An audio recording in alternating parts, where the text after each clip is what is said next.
नमस्कार प्रेक्षकांनो, तर आपण बघतोय आई आणि बाबा रिटायर होत आहेतचा आजचा एपिसोडच्या सुरुवातीला कालचाच थोडासा प्रसंग दाखवला आहे की तो बाबू गुलाबांची फुलं आईच्या हातात देतो आणि हॅपी ॲनिव्हर्सरी म्हणतो आणि मग त्याच्यानंतर आई त्याला थँक्यू म्हणतात आणि मग खरंच छान आहेत फुलं असं सांगतात. म्हणजे बाबू तू आमच्यासाठी एवढी फुलं आणलीस आणि आम्ही मात्र तुला. मग त्याच्यानंतर बाबू म्हणतो माझ्यासारख्या फाटक्या माणसावर आळ तर येणारच. बाबांना पण वाईट वाटतंय ते ऐकून आणि मग त्यात त्यांची काही चूक नाही आहे असं बाबू म्हणतो. मग लगेच आई म्हणतात नाही कशी चूक आहे असं म्हणतात सीमाकडे बघून. कुठलीही खात्री करून न घेता एखाद्यावरती असा गंभीर आरोप करणं चुकीचंच आहे आणि ज्या कोणी ही चूक केली असेल त्याने माफी मागायलाच पाहिजे, माफी मागितलीच पाहिजे असं आता आईने सीमाकडे बघून ठामपणे सांगितले. तर सीमा आता आईकडे बघायला लागते आणि आता बघूया सीमा माफी मागणार का. तोपर्यंत बाबू म्हणतो नाही नाही माई असू दे, या सगळ्यांपेक्षा मी खूप लहान आहे आणि नको असं व्हायला. मग त्याच्यानंतर आई पुढे म्हणतात हा प्रश्न लहान मोठा असण्याचा नाही आहे, एखाद्या निरपराध माणसावरती बिनबुडाचे आरोप करणं चुकीचंच आहे असं आईंचं म्हणणं आहे आणि माफी मागायलाच पाहिजे.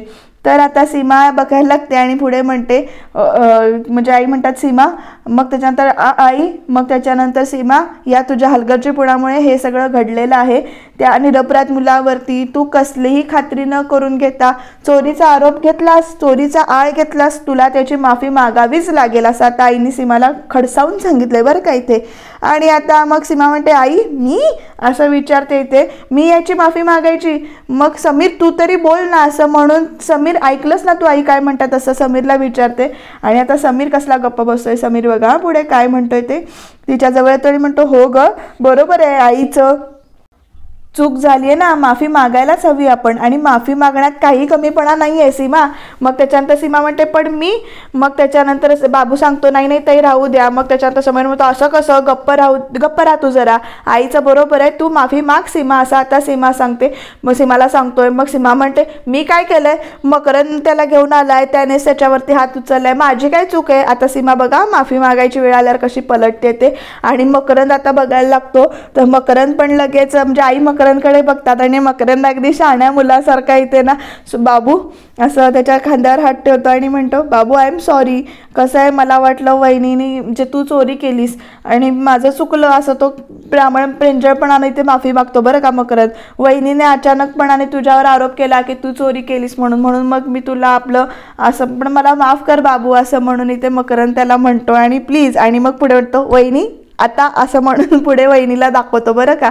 मग आता सीमा पण लगेच कशी बघते बघा. आता आई पण म्हणजे मकरंदचं कौतुक करतात नजरेनंच.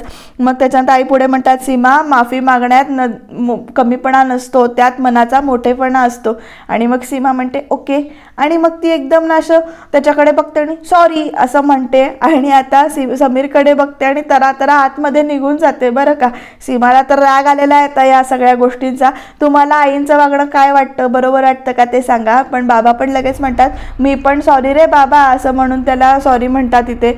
मग बाबू म्हणतो अहो काय साहेब तुम्ही गरीबाला लाजवताय, उलट माझ्यामुळे तुम्हा सगळ्यांना खूप त्रास झाला आहे, माई काका सॉरी असं म्हणून हात जोडतो आणि हॅप्पी ॲनिव्हर्सरी म्हणून सांगतो ते दोघांना. आणि मग त्याच्यानंतर आई परत म्हणतात आमच्यामुळे तुला त्रास झाला सॉरी असं म्हणून त्याच्या डोक्यावरनं आशीर्वाद वगैरे देतात इथे आणि तो निघून जातो तिकडनं.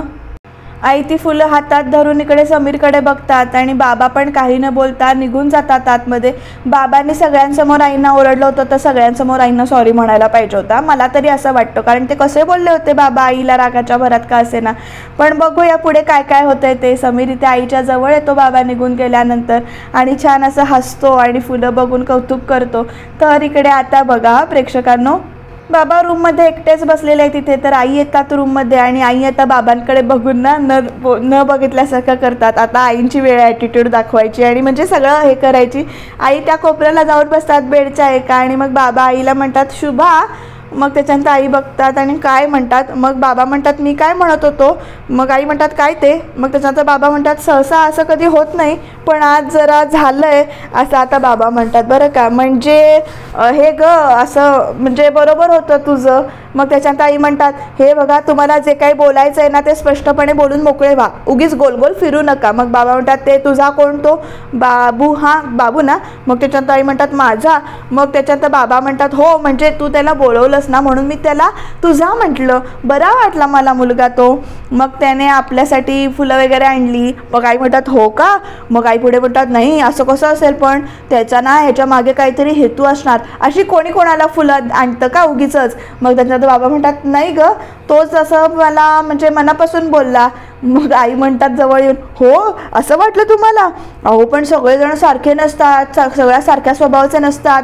अहो असं बाबा परत विचारतात. मग आई म्हणतात हो आजच कोणीतरी मला तसं सांगितलंय. मग बाबा परत म्हणतात काय सांगतेस? पण कधी कधी ना अशी माणसं भेटतात, नाही म्हणजे या अशा बाबूसारखी. मग आई पण लगेच हसतात बरं का गालातनं. मग बाबा म्हणतात नाही म्हणजे जी माणसं सुधारतात असं म्हणून सांगतात. आणि मग पुढे म्हणतात म्हणजे तो आता बाबू लाईटवाल्याकडे काम करतो, कष्ट करतो, पैसे कमवतो, म्हणजे चांगलीच गोष्ट आहे की नाही. मग त्याच्यानंतर आई म्हणतात काम करणं चांगलंच असतं. पण बाबा लगेच म्हणतात हा मुलगा पण ना चांगला असेल. मग आई बसतात बरं का त्यांच्याजवळ, असेल. मग त्याच्यानंतर बाबा परत म्हणतात नाही म्हणजे आहे, मला तो बरा वाटला मुलगा. मग आई पण मानबिन डोलवतात बरं का, नाही म्हणजे माझं रीडिंग फार चुकत नाही पण, आणि तुलाही ते म्हणजे माणसाची पारख आहेत थोडीफार. मग त्याच्यानंतर आई परत म्हणतात थोडीफार का? हां थँक्यू. मग त्याच्यानंतर बाबा पुढे म्हणतात त्याशिवाय का माझ्याशी लग्न केलंस? आणि हसायला लागतात दोघंजण इथे खळखळून. आणि आई पण म्हणतात आता हे सगळं तुमचंच श्रेय का म्हणजे लग्न केलं ते? मग त्याच्यानंतर बाबा म्हणतात शुभा सॉरी. आता आई इमोशनल झाल्यात. बाबा परत म्हणतात मग अशी मी तुला रागाच्या भरात काय काय बोललो, तू मनावर नाही ना घेतलंस. आता आई पुढे म्हणतात आता तुमचं जर का हे सगळं बोलणं जर मनावर घेत बसले असते तर संसार झाला असता का आपला? मग बाबा म्हणतात काय सांगतेस ये, म्हणजे आता भांडण मिटलेलं आहे, चला बरं झालं. अहो मी पण सॉरी हां असं म्हणते आता आई. मग आता बाबा म्हणतात तू कशाबद्दल सॉरी म्हणतेस? मग आई म्हणतात तुम्ही एवढा सगळा प्लॅन केला होता, माझ्यामुळे कॅन्सल करावा लागला तुम्हाला, खरंच सॉरी. मग बाबा म्हणतात नाही नाही माझ्या लक्षात आलेलं आहे, अर्ध्यागिनीच्या सल्ल्याशिवाय तुम्ही कुठेही किती मोठा प्लॅन केला तो अर्धवटच राहणार. आता तू मनावर म्हणत नाहीस ना तोपर्यंत काय खरं नाही. मग आई म्हणतात मी तुम्हाला खरंच सांगते आपण जाऊया बोरथळला. आता स्वीटी जर आत्ताच घरात आली ना, ती थोडी रुळली ना की मग आपण जाऊया. मग बाबा विचारतात हे नक्की ना? मग आई पण म्हणतात हो हे नक्की, चला. म्हणून बाबा खुश होतात आणि मग हाताची घडी घालून बसतात बरं का आईकडे बघून. मग आई सुद्धा नक्की म्हणत त्यांच्या खांद्यावर असं छानपैकी ते डोकं ठेवतात. चला या दोघांच्यातलं भांडण मिटलं. पण बाबांनी सगळ्यांसमोर सॉरी म्हणायला हवं होतं हे मला वाटतं, कारण ते सगळ्यांसमोर आईला बोलले होते आणि त्यामुळे सीमा आईंवर हसली होती. ते तुम्हाला काय वाटतं ते कमेंटमध्ये नक्की सांगा. तर आपल्या सीमा मॅडम अशा रागाने धुमसत इथे फेऱ्या मारतायत रूममध्ये. तोपर्यंत इकडे समीर आलाय आणि समीर आल्यानंतर सीमा त्याच्याकडे अशी बघते बरं का रागाने आणि ती निघून जात असते. समीर म्हणतो प्लीज ऐक माझं सीमा. मग सीमा म्हणते काही ऐकू नकोस तू माझं, एवढं सगळं झालं पण तुला काही वाटलं नाही. मग सीमाला समीर म्हणतो तसं नाही ऐक. मग सीमा म्हणते तुझ्या आईमुळे आज एका थर्ड क्लास माणसाची मला माफी मागायला लागली आहे, मी कधीच विसरणार नाही असं पुढे चिडून म्हणते. मग आता समीर म्हणतो तू कुठलीही गोष्ट आता आणि थांबतो बरं का. तर आता इकडे आई आणि बाबा दोघं जण गिफ्ट उघडून बघतायत. पहिलं गिफ्ट आता सीमाने दिलंय, काय दिले बघूया. तर बहुतेक ना तो कुंकवाचा करंडा आहे असं मला वाटतं, कारण ते नीट दिसत नाहीये पण बहुतेक तो कुंकवाचा करंडाच आहे. मग तो कुंकवाचा करंडा बघून आई म्हणतात बाबांना हे बघा ओळखा कुणी दिलं असेल. बाबा म्हणतात मला काय माहीत. मग आई म्हणतात तुम्ही म्हणता ना सीमाला कोणाची पर्वा नाहीये, तिला जबाबदारीची जाणीव नाहीये, पण हे बघा सीमाने दिले हे छान आहे ना असं म्हणून आई दाखवतात बरं का. बाबा म्हणतात हो का. मग त्याच्यानंतर आई पुढे सांगतात जसा प्रत्येकाचा स्वभाव वेगळा असतो तशी प्रत्येकाची आपापल्या मनाची भावना व्यक्त करण्याची पद्धत सुद्धा वेगळी असते आणि ती म्हणजे तिने हे दिलं त्या अर्थी तिला काहीतरी नक्कीच वाटत असणार आपल्याबद्दल. मग बाबा म्हणतात मला माहिती आहे ग तिला काय आणि किती वाटतं ते. मग आई पुढे म्हणतात तिला जर काही वाटत नसतं तर छान गिफ्ट दिलं असतं का तिने. मग बाबा पुढे म्हणतात तसं समजण्यात तुला छान आनंद वाटतो ना, तर तुझी मुलं तुझ्या सुना मी काय बोलणार, चालू दे कौतुक असं पुढे म्हणतात. मला काय करायचं आहे त्याचं. आणि मग त्याच्यानंतर आई म्हणतात आहेच मला माझ्या मुलांचं आणि सुनांचं कौतुक, अशा कशाला रुसताय एवढे लहान मुलांसारखं. मग बाबा विचारतात मी कुठे रुसतोय. मग आई म्हणतात लहान मुलांसारखं वागताय तुम्ही कधी कधी. मग त्याच्यानंतर बाबा जवळ बसत म्हणतात लहान म्हातारपण हे दुसरं लहानपणच असतं बरं का. आता हो का असं म्हणून मग गिफ्ट दे इकडे बघूया, म्हणजे मला लहान म्हणतेस आणि तू गिफ्टचा बॉक्स घेऊन बसलीस असं म्हणून इथे बाबा आईला चिडवतात. आणि मग आई म्हणतात हे घ्या तुम्हाला मकरनने दिले बाबांसाठी. काय आहे बघा, मग मकरनकडून बाबांसाठी तर छान असं घड्याळ आहे बरं का. ते मला पण घड्याळ छान वाटलं, तुम्हाला आवडलं का ते सांगा. तर आता बाबा म्हणतात हे बो म्हणजे किती छान घड्याळ आहे. मग आई पण कौतुक करत असतात छान घड्याळ आहे म्हणून. आई पुढे म्हणतात बाबांना, तुम्हाला आठवतंय का मकरन लहान असताना म्हणजे 10वीत असताना तुम्ही त्याला घड्याळच दिलं होतं. मग बाबा म्हणतात आठवतंय की मला, पण ते किती स्वस्त होतं ग, हे बघ किती महाग आहे असं म्हणून पुढे म्हणतात बाबा. आणि मी कुठे जाणार आहे अशी किमती घड्याळं घालून. मग त्याच्यानंतर मग आई म्हणतो एवढं कौतुकाने दिले लेकाने, असं काय करता आता, तेव्हा तुम्ही त्याला दिलं होतं आता लेकाने तुम्हाला दिलं. मग बाबा म्हणतात मला माहिती आहे त्याने मला घड्याळ का दिलं ते. आता आई म्हणतात का दिलं असेल. मग त्याच्यानंतर बाबा म्हणतात हे सगळं त्याच्या सोयीचं आहे. मग काय म्हणजे बघ आता कुठे जायचं झालं ना तर धावत धावत येईल माझ्याकडे, बाबा मी तुम्हाला घड्याळ दिलं होतं ना तर तुम्ही द्या मला ते परत जरासं घालायला, स्वतःची सोय केली नाही त्याने असं म्हणून बाबा हसतात इथे. तर आता पुढचं गिफ्ट उघडतायत बाबा आणि आई. बघूया पुढचं गिफ्ट कुणाचं आहे ते. समीरने दिलंय, बघूया काय दिलंय समीरनं. तर समीरनं आईला असा तो छान पाण्याचा जार दिलाय बरं का. आई म्हणतात हो तुम्हाला माहिती आहे का मला केव्हापासून हवा होता. असं म्हणतात रात्री ना या तांब्याच्या भांड्यात जर पाणी ठेवलं आणि सकाळी प्यावं तर खूप चांगलं असतं तब्येतीला. चला बरं झालं, मला अगदीच हवं होतं. छान आहे ना शेपमध्ये वगैरे असं म्हणजे इकडे आई सांगतात. आणि 1 मिनिट ह्याच्यात काहीतरी पत्र पण आहे. मग आता पत्र वाच बघूया. आता पत्र समीरनं काय लिहिलंय बघूया. तर आई आता पत्र वाचायला सुरुवात करतात. प्रिय आई बाबा, आज आपल्या सगळ्यांसाठी खूप आनंदाचा दिवस आहे. तुम्ही आजवर आमच्यासाठी सगळं काही केलं, आमचे हट्ट पुरवलेत, आम्हाला उत्तम शिकवलं, स्वतःच्या पायावर उभं केलं. आज मक्याचं म्हणजेच आपल्या घरातल्या शेंडेफळाचं लग्न झालं. तुम्हाला खूप म्हणजे एक वेगळाच आनंद झाला असेल ना तुम्हाला. तुमच्या 3ही मुलांना त्यांच्या नव्या आयुष्याची सुरुवात करून तुम्ही दिली त्याचा. आणि पुढे आता पण या सगळ्यामध्ये ना आजचा दिवस तुमच्यासाठी सुद्धा खास आहे, हे विसरलो नाही आहे मी. आमचं सरप्राईज कसं वाटलं तुम्हाला ते सांगा. आणि तुम्हा दोघांना आजच्या खास दिवसाच्या खूप खूप शुभेच्छा. तुम्ही दोघं आमच्यासाठी काय आहात हे मी तुम्हाला शब्दात नाही सांगू शकत. पण आज ना एक स्वार्थी मागणं मागतोय आम्हाला, म्हणजे मला प्रत्येक जन्मी आई बाबा म्हणून, आई वडील म्हणून तुम्हीच हवे आहात. आता दोघं आई आणि बाबा पण इमोशनल झालेत बरं का हे पत्र वाचून. आता पुढचं पत्र बाबा वाचायला घेतात आणि बाबा पुढचं पत्र वाचतात जे समीरनं लिहिलेलं आहे. पुढे म्हणतात पुन्हा एकदा तुम्हा सगळ्यांना, तुम्हा दोघांना लग्नाच्या वाढदिवसाच्या खूप खूप शुभेच्छा. असेच कायम एकत्र आणि आनंदी राहा असं इथे सांगितलंय बाबांना पत्रातून समीरने. आणि आनंदी राहा असं पुढे म्हणतं, उत्साही राहा असं लिहिलंय त्याच्यामध्ये. तर दोघं जण इथे इमोशनल झालेत ते पत्र वाचून. आई पण ते इमोशनल झाल्यात पत्र बघून. परत ते आपल्याकडे घेतात आणि मग बाबासुद्धा चष्मा काढून ते आपले डोळे पुसतात. मग त्याच्यानंतर आई पुढे म्हणतात किती नशीबवान आहोत ना आपण दोघेही, ही अशी प्रेमळ आणि गुणी मुलं लाभली आहेत आपल्याला. पत्रावरनं प्रेमाने असा छान हात फिरवतात. आणि म्हणजे आजचा दिवस खूप आनंदाचा आणि समाधानाचा आहे खरंच असं म्हणतात. माझं मन ना अगदी आनंदाने काठोकाठ भरून आलं आहे.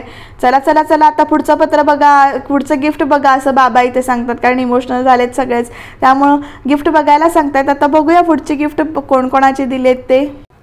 तर प्रेक्षकांनो आता दुसऱ्या दिवशीची सकाळ इकडे उजाडली आहे आणि आईकडे शिरासाठी रवा भाजतायत, म्हणजे प्रसादासाठी रवा भाजतायत. आणि खमंग भाजला गेला पाहिजे गुलाबी होईपर्यंत. मग इकडे हा आई बहुत अच्छी खुशबू आ रही आहे. मग त्याच्यानंतर आई सांगतात सुगरण गृहिणीने कसं नाक कान डोळे उघडे ठेवून ना स्वयंपाक केला पाहिजे, म्हणजे कसं पदार्थाची चव लगेच चव न घेता कळली पाहिजे पदार्थ कसा झालाय.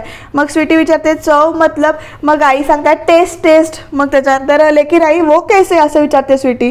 मग आई पुढे सांगतात अगं त्याच्या रंगावरून पदार्थाच्या वासावरून कळते ना आपल्याला चांगला झालाय की नाही. आता हा प्रसादाचा शिदा आहे ना, आपल्याला नैवेद्य दाखवायचा आहे. मग स्वीटी परत म्हणते नैवेद्य. मग आई म्हणतात वो नहीं क्या, वो भगवान को ऐसा हम नमस्कार करते हैं और भगवान के सामने ऐसा और रखते हैं. मग स्वीटी म्हणते भोग भोग भोग चढाते. मग आई म्हणतात भोग चढाते बरोबर, म्हणजे आपण नैवेद्य दाखवणार ना, मग त्याची आपण टेस्ट घेऊन कशी चालेल. मग स्वीटी म्हणते जी. मग त्याच्यानंतर त्याच्यानंतर आई म्हणतात प्रसादाचा शिरा असतो ना अगदी मनोभावे मनापासून केला ना की तो चांगलाच होतो, कधीच बिघडत नाही, माझा अनुभव आहे असं पुढे सांगतात त्या. आणि मग त्याच्यानंतर स्वीटीला विचारतात बदाम भिजत घातलेस का? स्वीटी म्हणते या आहे. मग आता केळी घेऊन ये तिकडची असं म्हणून आई सांगतात स्वीटीला केळी 2 आण म्हणून. कसं असतं ना सत्यनारायणच्या प्रसादामध्ये ना बरोबर 1.25 प्रमाण घेऊन घालायचं असतं. मग आता स्वीटी म्हणते 1.25 मतलब. मग त्याच्यानंतर आई म्हणतात हे असं अख्खं आणि हे असं एवढंसं पाव. मग स्वीटी म्हणते क्वार्टर. हां बरोबर. काय आहे सत्यनारायणाचा प्रसाद असतो ना तो सगळ्या 1.25 मापाने करायचा असतो. म्हणजे 1.25 पेला रवा, 1.25 पेला साखर, 1.25 पेला तूप, 1.25 पेला दूध आणि 1.25 केळं असं सांगतात इथे. आणि मग स्वीटी असते लेकिन आई इसमें केला क्यों डालते? मग त्याच्यानंतर आई पुढे म्हणतात प्रसादाच्या शिऱ्यामध्ये ना केळं घालायचं असतं, शास्त्र आहे तसं. मग त्याच्यानंतर अच्छा मैंने पायनॅपल शिरा खाया है, आज बनाना शिरा खाऊंगी. मग आई म्हणतात आवडेल बघ तुला बनाना शिरा असं म्हणून तिचे गाल वगैरे धरतात आणि हसतात. आणि मग पुढे म्हणतात बरं जा बाहेर जाऊन बघ जा जरा गुरुजी आले का बघ, सगळी व्यवस्था आहे का नाही बघ असं म्हणून तिला आता बाहेर पाठवून देतात बाहेरची तयारी बघायला. आणि आपण मात्र छान असा रवा भाजतायत. तर स्वीटी बाहेर जायला आणि मकरंद तिथे दारातच उभा आहे आणि तोपर्यंत गुरुजी यायला एक वेळ होते. मकरंद त्यांना बोलवतो गुरुजी या त्यांना नमस्कार वगैरे करतो. गुरुजी विचारतात पूजा कुठे मांडायची, या इकडे दाखवतो असं म्हणून आता इकडे पूजा मांडत आहेत. तोपर्यंत इकडे समीर आलाय. काय रे तयारी झाली ना सगळी? मग त्याच्यानंतर तू बॅग घेऊन कुठे निघालास? मग समीर म्हणतो अरे आज ऑफिसला जावं लागणार आहे, बॉसने 1 दिवस सुट्टी दिली, हेच उपकार केलेत माझ्यावर, राहू दे आज जाऊ देत मला. मग आई तिकडनं डबा आणून देते आणि मग समीर विचारतो आई हे सगळं करायची काय गरज होती? मग आई पुढे विचारतात म्हणजे ह्याची बाहेर खाल्लं असतंस का तू? मग हे लाडू आहेत हे मित्रांना वगैरे दे लग्नाचे. मग समीर म्हणतो मित्रांना बॉसला द्यावा लागणार आहे तो पण 2-2 आणि जमलं तर संध्याकाळी लवकर ये असं आई सांगतात. मग समीर म्हणतो बघतो ट्राय करतो. मग आईला छान अशी मिठी मारतो आणि जमेल तसा ये नीट जा. मग मकरंद पण सांगतो नीट जा म्हणून. मकरंद फोन घेऊन येते उभा आहे. तर आई म्हणतात अरे मक्के आता पूजेला बसायचंय ना, फोन घेऊन कशाला बसलायस असं म्हणून ओरडतात. मग गुरुजी चहा घेणार का थोडा असं गुरुजींना इथे विचारतात. मग गुरुजी हो म्हणतात. मग त्याच्यानंतर इकडे स्वीटी म्हणते की मी चहा आणते. तोपर्यंत शमिका इकडे फुलं वगैरे घेऊन येते आणि शमिकाला इथे आई विचारतात शमिका काय गं तुझे काका कुठे आहेत? मग ती म्हणते आय डोंट नो. मग आय डोंट नो म्हणजे मग त्याच्यानंतर आंघोळ तरी झाली का नाही यांची असं म्हणून आई स्वतःच बघायला जातात. तर बाबा अजून टॉवेल खांद्यावर घेऊनच उभे आहेत बरं का. भाऊ बोल रे काय काम काढलं? अरे काम कसला, तू काय एक सांगायचा होता म्हणजे आता तुला पैसे उरले ते तुला पाठवून देते. मग बाबा म्हणतात कसले पैसे शिल्लक रावले? अरे त्या गाडीवाल्यानं घेतल्या नाही का? तर भाऊ म्हणतात त्याने घेतल्यान रे पण बाकी उरले ते पाठवून देते ना तू का? मग अरे पण माका सांग गावाकडे सगळी तयारी केलास ना तू, त्याला पैसे नाही लागले? कसली तयारी रे, तुम्ही येणारच मुंबईचं निघालाच नाही तर तयारी करून काय करू मी? मग बाबा म्हणतात अरे काय करणं कमाल करतात भावड्या. मग त्याच्यानंतर घरच्या कामाचं काय असं बाबा विचारतात. मग भाऊ म्हणतात मी असं ठरवलं की तुम्ही ऐसर इलात की मग त्याच्यानंतर बाबा म्हणतात म्हणजे ते पण तू केलं नाहीस? अरे चिडा नको आई हे बघ तुझे पैसे वाचवले म्हणून तू माका शाबासकी देऊ हवी. मग त्याच्यानंतर बाबा म्हणतात मग बरोबर ठीक आहे. मग त्याच्यानंतर परत कधी निघायचं ठरवतं वहिनी काय म्हणता असं भाऊ विचारतात इथे. मग तुझी वहिनी कसलं काय ठरवते? आज सत्यनारायणची पूजा आहे माहिती आहे. मग त्याच्यानंतर असं चाललंय त्यांचं बोलणं भाऊंचं फोनवर भाऊंशी बाबांचं. तोपर्यंत आई आले तिकडनं आणि त्या म्हणतात अहो तुम्ही फोनवर काय गप्पा मारत बसलायत? गुरुजी आले सुद्धा, कोण आहे फोनवर? मग त्याच्यानंतर बाबा म्हणतात भाऊ आहे. मग त्याच्यानंतर आई म्हणतात त्यांना म्हणावं आज पूजा आहे, ज्या काही गप्पा मारायच्या त्या इथे येऊन मारा असं पण सांगतात. आणि मग त्याच्यानंतर ऐकलंस का रे बावड्या, वहिनीने फरमान काढला तू आज हजर हो म्हणून. मग त्याच्यानंतर अरे ऐक तरी असं भाऊ म्हणतात. आणि मग त्याच्यानंतर भाऊ म्हणजे बाबा फोन कट करून ठेवतात आणि मग भाऊ म्हणतात वहिनीचा हुकूम आहे म्हणजे जाऊ पाहिजे असं म्हणून. आता मग त्याच्यानंतर माझ्या गाडी करण्यासाठी वेळ आहे, नुसते फोनवर बोलत बसलाय तुम्ही, आंघोळ कोण करणार? गुरुजी आले सुद्धा, जा आता जा आंघोळीला. मग बाबा म्हणतात अरे हे काय मी निघालोच आहे, तू इथे बडबड करायला लागलीस म्हणून मी थांबलं. मी बडबड करत होते म्हणून? अहो जरा आणि चांगले कपडे घाला आज. मग त्याच्यानंतर बाबा म्हणतात का गं? मग आई म्हणतात अहो पूजा आहे आपल्या घरात, प्रत्येक गोष्टीची मी आठवण करून द्यायला पाहिजे तुम्हाला, जा आता लवकर. बरं ठीक आहे, मी घालायचे कपडे काढून ठेव, मी ते घालतो. मग त्याच्यानंतर आई म्हणतात अहो फोन घेऊन कुठं चालाय आंघोळीला? मग फोन ठेवा इथे. मग त्याच्यानंतर जावा आंघोळीला. आता बाबा निघून गेलेत बरं का आंघोळ करायला. आता आई आता तिथेच उभे आहेत. तोपर्यंत शमिका आली आहे, बाहेर कोणीतरी आलंय सांगायला आता कोण आलंय म्हणून आई बाहेर येत आहेत. तर बाहेर कोण आलंय बघा प्रेक्षकांनो. तर तिथे स्वीटी तोपर्यंत चहा आणून देते आणि तिथे आई पण येत आहेत. ती स्वीटी त्यांना पाणी देते. तर त्या कोण आल्या आहेत, तर सीमाची आई आलेली आहे. मग त्याच्यानंतर मेनकाताई, अहो तुम्ही आलात, या या या, खूप बरं वाटलं तुम्ही आलात ते. मग सॉरी हां, लग्नाच्या दिवशी ना खूपच बिझी होते हो, त्यामुळे येऊ शकले नाही म्हणून आज आले. मग त्याच्यानंतर चालेल ना असं विचारतात बरं का ते असं गोड बोलत. मग आई म्हणतात अहो काही हरकत नाही, निदान पूजेच्या दिवशी तरी आलात तुम्ही, बरं वाटलं तुम्ही आलात ते असं म्हणून आई सांगतात. आणि मग स्वीटी मग क्या इकडे या, पाया पडा, नमस्कार करा असं म्हणून त्या दोघांना नमस्कार करायला सांगतात आणि ओळख करून देतात, ही स्वीटी माझी धाकटी सून. मग दोघं जण इथे त्यांचा आशीर्वाद घेतात. स्वीटीला गिफ्ट देतात त्या. मग त्या पुढे म्हणतात स्वीटीला, स्वीटी ये मेनिका ताई अपने सीमा भाभी की आई जी नमस्ते असं म्हणून स्वीटी छान नमस्कार वगैरे करते. ते गिफ्ट घेत नसते स्वीटी, पण आई तिला घ्यायला लावतात. मग ते काही गिफ्ट आहे ते आपल्या हातामध्ये घेते आणि तिकडनं आता सीमा आली बरं का हे गिफ्ट देऊन झाल्यानंतर. आई अगं तू इथे असं म्हणून इथे विचारते ती. मग आई म्हणते सीमाची, अगं लग्नाच्या दिवशी येऊ शकले नाही ना मी, म्हणून आज आली आहे मी.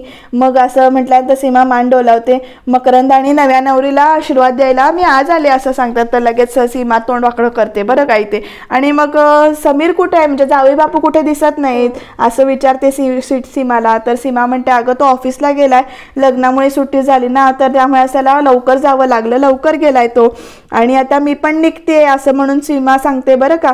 तर स्वीटी ते म्हणते भाभी आप ऑफिस जा रही हो, कब आप पूजा के लिए नहीं रुकेगी. तर सीमा लगेच तिच्याकडे बघून तोंड वाकडं करून म्हणते, मी का थांबू, तुम्ही दोघे आहात ना आणि असंही तुम्ही पूजा करणार आहात, मग माझं काय काम आहे असं आता सीमा विचारते बरं का इथे. आणि आता सगळेजण सीमाकडे बघायला लागतात. स्वीटी पुढे बोलत असते, ऐक तरी बाबी फिर बी. मग सीमा म्हणते ऐक ना आई, जरा मला ड्रॉप करतेस का मला ऑफिसला, मला उशीर झालाय. तर आई म्हणतात तिला, अगं सीमा असं काय करतेस, ते आत्ताच आल्या आहेत. मेनका ताई तुम्ही ना प्रसादाचं जेवल्याशिवाय जायचं नाही आहे. मग त्या म्हणतात नाही नाही तसंही मला बसायला वेळ नाहीच आहे, मी आणि सीमा एकत्रच निघतो. मग त्याच्यानंतर आई म्हणतात बरं ठीक आहे तुम्ही निघणारच आहात ना, तर चहा तरी घ्या. मग आई म्हणतात अहो काही हरकत नाही, चहा घ्यायला परत कधीतरी येईन असं आता त्या म्हणतात पुढे. आता सीमाला उशीर होतोय ना आणि म्हणजे काम महत्त्वाचं आहे नाही का गं असं म्हणतात. तर सीमा पण लगेच ह म्हणते. मग आई म्हणतात आता तुम्ही नाहीच म्हणताय तर मी काय म्हणते, म्हणजे जाऊ दे पण 2 मिनटं थांबा, काहीतरी गोड घेतल्याशिवाय नाही जायचं, आलेच मी असं म्हणून इथे आई आतमध्ये गेल्यानंतर सीमा अक्षरशः चल ना मला उशीर होतोय म्हणून अक्षरशः ना ओढूनच घेऊन जाते. स्वीटी आणि मकरंद तिला थांबवायचा प्रयत्न करतात पण सीमा इथे थांबतच नाही. आई येईपर्यंत त्या दोघी निघून गेल्यात. हे काय, मग त्याच्यानंतर गेल्या असं म्हणून मकरंद सांगतो. आता आई अशा म्हणजे वेगळ्याच विचारात आहेत. आणि उद्याच्या भागात प्रेक्षकांनो नेमकं काय घडणार आहे समजत नाही, कारण इथे दिव्याची वात इथे विझत असते. तोपर्यंत आई सांभाळतात, मकरंद सांभाळून आता दिवा विझला असता असं वगैरे म्हणतात. तोपर्यंत उद्याच्या भागात निरंजन, माझा डेस्क आहे, हा काय प्रकार आहे, तू बॉसला विचार असं आता निरंजन सांगतो. आणि मग त्याच्यानंतर डुप्लिकेट पेपर्स आहे ते असं तो सीमाला ओरडतो. तर दरडा म्हणतो डुप्लिकेट पेपर द्यायचे काय, पेपर्स खरे आणून द्यायचे, पैसे द्यायचे काय, जेलमध्ये जायचं हे तुम्हीच ठरवा, आता जेलमध्ये पाठवतोय बरं का. आणि इकडे आरती करताना ना आईच्या मनाला काहीतरी वेगळीच अशी हुरहुर दाखवते आहे चेहऱ्यावर, असं म्हणजे तिचं लक्ष नाहीये. नेमकं काय होणार जाणून घेऊया त्याच्यासाठी तुम्ही सबस्क्राईब करा आणि बघत राहा आई बाबा रिटायर होत आहेत.